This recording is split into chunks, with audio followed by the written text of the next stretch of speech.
زي النهارده من سنة اتعرفت على بيشو. فتعالى احكي لك الموضوع جه ازاي. هلوس، انه في يوم الخميس الموافق 5 اكتوبر 2023 الساعة 8 صباحا رحت الشغل. اول ما وصلت قالوا لي احنا هنعرفك على 2 هم دول اللي هيساعدوكي في الشغل وهم اللي هيعلموكي وهيعملوا لك اول واحد بدون ذكر اسماء اللي هو الشخص اللي كان هيعلمني. تاني واحد كانوا قايلين لي اسمه بس انا نسيت. انا عمال ما نزلت انا نسيت، فبالتالي انا ما سالتش عليه اصلا. ففجأة دخل علينا وهو الاولاني ده بيعلمني. مين اللي دخل علينا يا ترى؟ فالشخص اللي كان قاعد جنبي بيقول لي اعرفك الاستاذ باسم مراقب مالي، هيكون معاكي في الشغل و انا بصيت له كده، انا ما اعرفوش واول مره اشوفه في حياتي، بس اللي هو اول ما شفته انا عملت ما اعرفش ليه، مع اني ما اعرفوش، ما اعرفش عنه اي حاجه، ما اعرفش مين ده، ما اعرفش، بس انا عملت شكله كان مريح. الهيئه داخله عليا مريحه، فاللي هو انا ببص كده عليه من تحت لتحت تحت النضاره كده بدور. انا اول مره اقول الكلام ده، بدور على الصليب او اي حاجه يعني تثبت ان هو يعني كده اهو. مبدئيا بس انا مش من النوع اللي بيعجب باي حد او بيرتاح لاي حد او بيدي فرص لحد اصلا، يعني اكيد كان في ناس كتير قبله بس مش ده، لسه مش ده. المهم الاتنين كانوا جنبي بيشربوا سجاير وانا موتي وسمي شرب السجاير او ريحتها اصلا، وبيني وبينك انا اول ما شفته بيشرب سجاير بطلت ادور على الصليب. لا انا غيرت رايي خلاص. المهم بدات ان انا يعني ابين ان انا مش مرتاحه في القعده، مش مرتاحه في المكان، مش مرتاحه لاي حاجه عامه. فمين اللي خد باله؟ طبعا الاستاذ باسم المراقب المالي. قال لي انتي مالك في ايه؟ باين عليكي انتي مش مرتاحه متوتره. قلت له لا انا مش متوتره، بالظبط كده لا انا مش متوتره، ريحه السجاير خانقاني، انا انا هطلع لحد ما تخلصوا. بنفس الطريقه بنفس الاسلوب بنفس النبره المعفنه دي. ففعلا طلعت، فضلت واقفه بره وهما الاتنين جوه وانا قاعده وابص على المكان مش مريح، انا مش مرتاح. المهم بعد ما خلصوا انا قعدت تاني معاهم وفضل يعلمني شويه حاجات، وبيني وبينك انا ما فهمتش اي حاجه خالص حقيقه، يعني مع ان الموضوع كان سهل، بس مش عارفه بقى هل بسبب توتري وبسبب خوفي مخي كان قافل ضبه ومفتاح، انا مش عارفه الحقيقه. انا واضح ان انا بقيت كتير قوي ما عملتش تنظيف بشره، ايه الاحي ده يعني. المهم اول يوم عدى بسلام، كنت شغاله عادي وبتاع، وتاني يوم كان المفروض الجمعه وهو ده بقى مربط الفرس. مربط الفرس ازاي هقولك. تاني يوم كان يوم جمعه وكان يوم شغل، ورحت الشغل بس المدير ما كانش موجود، فانا برضو واقفه انا مش فاهمه حاجه، مش فاهمه الدنيا، مش عارفه اي بتاع. فطلعت على مكتبي لقيت استاذ باسم والشخص التاني بيسالوا عليا انت فين، فقلت لهم انا في المكتب في مكاني. قال لا انت هتنزلي، انت هتقعدي في الصاله. صاله ايه يا جدعان؟ مش انا عندي شغل فوق. قال لي لا انت لسه ما استلمتيش الشغل قوي، انت لسه بتتعلمي. ماشي تمام، نزلت اتعلمت برضو، الدنيا لسه ما فيش. فنزلت الصاله وانا بعيط. انا ما بعملش حاجه، ان انا بعيط، حاسه ان انا ضحك عليا. انا المفروض مكاني في المكتب، نزلوني الصاله، انا ما بقعدش في المكتب خالص، فحاسه ان انا ضحك ايه عليا. فقعدت اعيط في نص الصاله. كان احنا بنلبس كمامات، فانا يعني بحاول ان انا اداري عيني بالكمام، بداري وشي كله بالكمام. فمين اللي خد باله؟ باسم. فقرب عليا كده اللي هو انت كويسه؟ احس في بيبي داخل معانا الشغل مش فاهم اي حاجه، بيبي قاعد يعيط ويولول. فلو انت كويسه؟ فقلت له انا بس كنت عيانه شويه. معلومه صحيح، انا كنت اليوم ده ما عرفتش انام طول الليل لان انا كنت سخنه وبخطرف تعبانه جدا، جالي بقى دور برد مش طبيعي، ما اعرفش ليه. قلت له لا انا من تعبانه بس شويه. فهو عمل نفسه مش واخد باله وقال لي طب تعالي، وقعد يتكلم معايا كتير قوي ولففني في المصنع كله يفهمني كل حاجه فيه حرفيا، المفروض اعمل ايه والدنيا ماشيه ازاي، اداني الزتونه يعني من الاخر. وغير كده فضل يتكلم معايا بره الصاله بحيث يخليني اهدى واخد على المكان شويه. يعني انا تقريبا كان واخد بالي ان انا باله ان انا مخضوضه. فايه بقى الدنيا يعني كانت زبادي خلاط من اول. بدأنا نستلطف بعضينا في اللحظة دي. بقى من ساعتها تعالي خدي موز، تعالي خدي بلح، كلتي اعمل لك شاي، اعمل لك حاجة تشربيها، عارفة اللي ايه الكلام كده. بس يوم ورا التاني كان المفروض في حد هيسافر القاهرة هيجيب نتيجة تحليل حاجة كده. باسم اقترح على المدير انا اللي اسافر. فبالفعل سافرت. وطول ما انا مسافرة بقى يقعد يتصل بيا، يبعت لي في رسايل: طب انتي وصلتي؟ طب انتي فين دلوقتي؟ طب انتي عاملة ايه؟ طب انتي كلتي؟ طب انتي كده. فكان في اهتمام باين شويه، فاهمه قصدي؟ وانا كنت متقبله ده بصراحه، كنت بتجاوب معاه لان انا كمان كنت مرتاحه له جدا. انا زي ما قلت لك انا من اول ما دخل وانا بدور على الصليب. فبعد موضوع السفريه دي، بعد ما حس ان في ارتياح متبادل، يا لهوي ايه ده، ايوه مش مشكله عادي فضايق، بدأ يعترف ان ايه، في اعجاب، فاهمه حاجه؟ او ان انا يعني اكيد ما انت فاهمه. فبدأ يتكلم معايا قبل ما يعشمني باي حاجه، وقبل ما فاهمه اللي هو نخوض في الموضوع اكتر من كده، بدأ يحكي لي كل حاجه عنه حرفيا حكاها لي. مش عارفه ليه الفجوه دي. وانا كذلك حكيت له ظروفي، وسألني هل انتي تمام؟ انا صريح معاكي من الاول عشان ما بقاش داخل ان انا بضحك عليكي او اعشمك ويبقى في حاجه والموضوع ما يكملش وانا وانتي نتضايق. انا نتكلم كتير قوي ساعتها، تقريبا 4 ساعات كانت اول واطول مكالمه احنا اتكلمناها. يعني احنا ما وصلناش للرقم ده بعد كده قبل كده. يعني مفيش. كانت فيها كلها تعارف عن حياة بعض بالكامل، حكاوي، ذكريات، كل الكلام ده. يعني بدأنا نتعامل مع بعض بطبيعية كاملة. هو بيتعامل بطبيعته وانا بتعامل بطبيعتي علشان ما نتصدمش بعد كده او ما نتعلقش على الفاضي. فبالتالي ولا انا كنت بقول كلام حلو كتير، ولا هو كان بيقول كلام حلو كتير، ولا كان في لفلفة، ولا كان في النوع ده من الكلام، فاهمة قصدي؟ لا، كان كل التعامل بيني وبينه كان في الشغل. بل بالعكس احنا كنا بنتخانق خناقات بسبب الشغل وبره الشغل.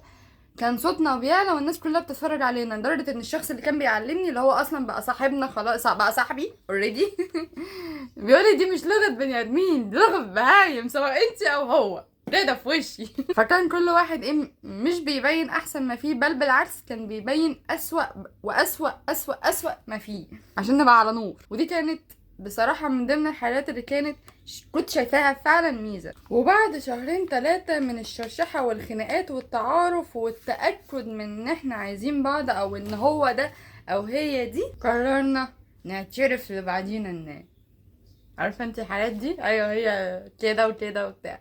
ففي خلال 2-3 دول ايه اللي حصل فترة التعارف؟ يعني زي ما كنت انا وهو بنتعرف على بعض، انا كمان اتعرفت على والدته وعلى اخته، وهو كمان عرفته على مامتي. كانت مامتي واخويا الصغير او الوسطاني يعني كانوا عارفين كل حاجة وكانوا معانا في الصورة، وكنا مفهمينهم ان احنا لسه ايه بنتعرف، يعني لسه مفيش حاجة اساسي او حاجة جد. خدنا وقتنا في ان احنا نتعرف على بعض قبل الخطوبة وقبل ما نعشم نفسنا في اي حاجة. عدى 10، عدى 11، 12، 13، 1 شهر 1، 2، 3 نتعرف نتكلم وهكذا، لحد ما جينا في شهر 3 وقلنا خلاص بقى، يعني احنا عدى اهو 5 شهور تقريبا واحنا خلاص، يعني احنا كده الدنيا تمام، احنا كده عارفين بعض، اهالينا عرفوا بعض، عرفنا ظروف بعض، الدنيا كده اهو. ابويا وابوه بقى لازم يعرفوا علشان نبدأ ناخد خطوة جد، وهي ان هو يجي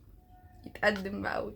عارفه انت الحاجات دي. بيني وبيني كان اول ما قلت لابويا كش كده وقال اللي هو مش عايز. ماما كانت مطوعاني لان هي واثقه فيا وفي اختياراتي، عارفه ان انا يوم ما هدور على حد هدور عليه علشان هو شخصيته، عشان هو كويس، عشان هو الكلام اللي انت عارفاه ده يعني. فهي ما اتكلمتش معايا، اللي اتكلم معايا كان بابا. فيا بابا طب شوفوا، طب على فكره هو حد كويس جدا هتحبه، فايه وافق. وفعلا يوم 9/4 اول يوم جالنا البيت عشان يجي يتقدم. انا كنت متوتره وهو كان متوتر. 9/4 ده بالمناسبه تاريخ تذكار شهداء طنطا في الانفجار. انا كنت في الانفجار ده، فكان يوم مميز بالنسبه لي وكنت بتشفع بيهم في اليوم ده.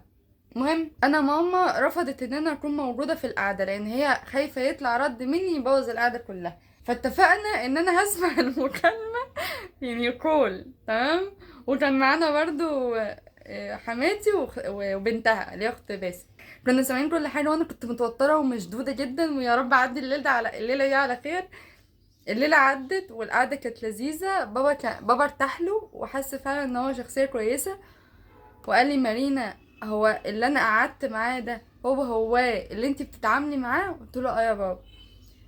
هل هو فعلا طموح وفعلا كذا كذا كذا؟ قلت له اه يا بابا. اللي حكاهولي ده صح تحت؟ اه يا بابا هو اللي انت شفته هو ولا انا شفته ولا انا بتعامل معاه هو. فقال لي لو على كده يا بنتي انا ارتحت له جدا، وهو شخصيه حلوه وطموحه، اسم الصليب اسم الصليب عليك. فارتاح له ووافق. حددنا ميعاد القعده التانية بعدها باسبوع، وباسم عشان ظروف شغله فهو اجازته الوحيده الجمعه، ولو عنده شغل فهو اليوم الوحيد اللي بيخلص فيه بدري. وبالمناسبه انا كنت ساعتها ما بشتغلش، انا خلاص سبت الشغل، يعني انا سبت الشغل في شهر 2، هو جه في 4 بعدها بشهرين. بدأ يتحرر بقى لما حس ان انا بدأت اوحشه. وبيني وبينك حلو ان انا سبت الشغل، ما كانش ينفع ان يبقى بوزي في بوزه كده على طول، مش حلو خالص، هغسل ايدي واجي. فالمهم بعدها باسبوع جه لوحده تاني، تمت بقى الاتفاقات، انا هجيب ايه انت هتجيب ايه، هنجيب شبكه ايه، هنجيب مش عارف ايه.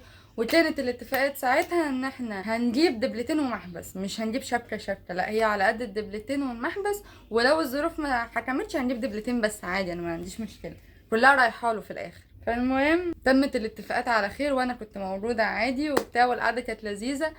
هو طبعا كان متوتر وخايف يبقى فيه اي تنشنه، فكان بيحاول على قد ما يقدر، حتى هو كان بيكلمني قبلها بيقول لي انا هحاول على قد ما اقدر اطوعه عشان انا خايف اخسرك، فيعني ده تتعوق قوي. يوم 26/4 انا بقى اتشيكت ولبست وكنت معاكي، انا كنت بوريكي وانا بجهز، شيكت وبتاع وحطيت ميك اب والدنيا كده، هو جاب لي ورد وجه هو اهله، وقعدنا قعده حلوه وقعدنا نهزر وبتاع وي والكلام ده.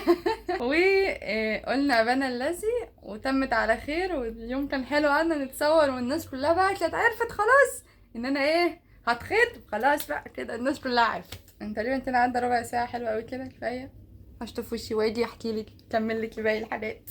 كان عشان بعدها بقى فاضل ان احنا نجيب الدبل، فعلشان نجيب الدبل بابا اشترط ان لازم نرد لهم الزياره الاول، ما ينفعش نجيب الدبل غير لما نرد لهم الزياره. فكان ساعتها الايام عندنا بايظه خالص، وما كانش ينفع في نفس الوقت ان احنا نرد الزياره. ليه؟ استنى اشوف هعمل ايه بعد كده واقول، لان زي ما قلت لك ظروف شغل باسم، اجازته هي الجمعه، وكمان كان بعد الجابنيوت باسبوع كان اسبوع الالام، فاحنا استحرمنا نعمل فيه اي حاجه بصراحه. فردينا الزياره يوم العيد اللي هي كانت يوم 5/5، يوم 9/5 يعني بعد ما جالنا البيت بشهر كامل نزلنا وجبنا الدبل.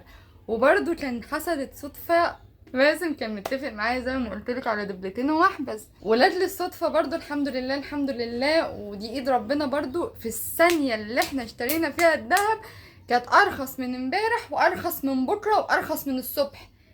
يعني انت واخده بالك من حاجه، يعني الرقم اللي احنا جبنا بيه الذهب ما وصلوش تاني بعدها او قبلها. بسم الصليب بسم الصليب بسم الصليب. فايه اللي حصل بقى؟ الفلوس بسم الصليب بسم الصليب كان فيها بركه، وهو حب يفرحني ويفاجئني. انا كنت يعني هو بيقول لي طب ما تشوفي الخاتم ده، طب ما تشوفي انسيال، طب ما تشوفي. باسم كفايه احنا لسه ما نعرفش دول بكام، زودي بس مالكيش دعوه. ماليش دعوه ايه يا ابني؟ يا ابني الكتمنص ايه. فكانت بصراحه احنا كلنا اتفاجئنا، كانت مفاجاه حلوه لينا كلنا. هو باسم من النوع اللي ما بيحبش يعشم اللي قدامه في حاجه بحاجه وفي الاخر ما يعملهاش، لا هو بيقول اقل حاجه عنده وبعد كده بيزود لما ربنا يكرمه، فدي احلى ميزه فيه بصراحه، بيفاجئني كتير بصراحه، ما بيوعدش وعود يعني فوق طاقته او كده، بل بالعكس بقول له انا عايزه حاجه او كذا يعني يقول لي لا مش هقدر وبتاع، وبعد كده بيفاجئني بيها. سوسه وده برضه كانت من ضمن الحاجات اللي عجبتني فيه ان هو مريح، بيريح، بيبقى عارف ايه اللي بيضايقني وما بيعملوش او بيقلل منه او بيعمله بطريقه حلوه يخليني اتقبلها. يعني انا مثلا كان استحاله اتقبل حته ما تنزليش غير لما تقولي لي، اعرفين انت رايحه فين ورايحه منين، استحاله اتقبل الحته دي. بس سبحان الله خلاني انا من نفسي اعمل كده، لو انت عملتها ازاي دي، فلو بيهود الدنيا بيخليني اعمل له اللي هو عايزه بطريقته الحلوه. ده طبعا وصلنا له بعد خناق وشد في شعره وزعيق وشردحه وقله ادب، الحمد لله. وحرفيا هو كان فيه كل المميزات اللي انا كان نفسي فيها، وقلت انا استحاله الاقيها، وكنت مأجله ارتباط بسبب ان انا مش لاقياها، لان هو بيعرف يطبخ، ده حلو قوي ده. بس مميزاته ما بتخلص، هو اسم الصليب عليه، هو اي نعم عصبي شويه وبيشلني ساعات، بس لا هو مميزاته طاغية على اي عيب فيه بصراحه. الخطوبه طبعا انت عارفه ان حددنا الخطوبه برضو بعدها بشهر، يوم 5/6، احنا كل حاجه بنعملها بعد شهر، يعني متفهميش في ايه. وعملنا حفله كبيره والدنيا حلوه، بس كده. باي.